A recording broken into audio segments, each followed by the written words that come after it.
In previous video, we found the particular integral.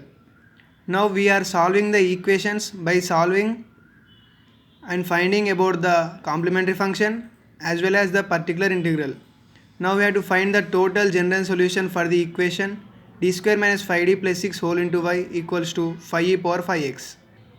As we know the process to find the complementary function, here the symbolic form is d square minus 5d plus 6 whole into y equals to 5e power 5x. Writing the auxiliary equation m square minus 5m plus 6, substituting in the formula minus b plus or minus under root b square minus 4ac by 2a, we get the roots as m1 equal to 5 plus 1 by 2, m2 equal to 5 minus 1 by 2. Hence m1 becomes 3, m2 becomes 2. As these roots are real and distinct, so the complementary function formula becomes c1 e power m1x plus c2 e power m2x.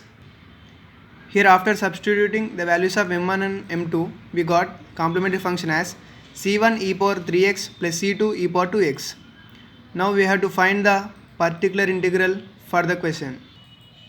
Here the particular integral, here as it is a exponential form, the particular integral becomes 5 e power 5x by d square minus 5d plus 6.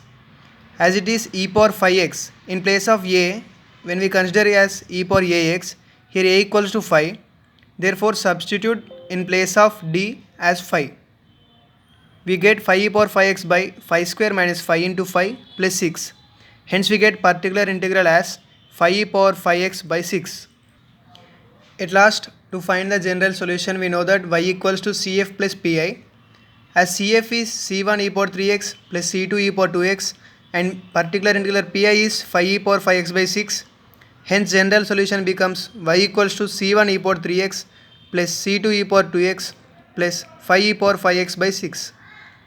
Not only for solving the non-homogeneous function, after finding the cf and pi, just substitute in the general solution formula. Even if it is 5 e power 5x, in place of 5 e power 5x, if we have any trigonometric values, just find the complementary function in the same process by finding the roots by using formula minus b plus or minus under root b square minus 4ac by 2a. Then find the pi for sine values or cos values, whether it is trigonometric values or not. In place of, if there is exponential form, we have to find like this, and if there is trigonometric values, as we saw in previous video, find the particular integral, and the same process for finding the general solution by y equals to cf plus pi.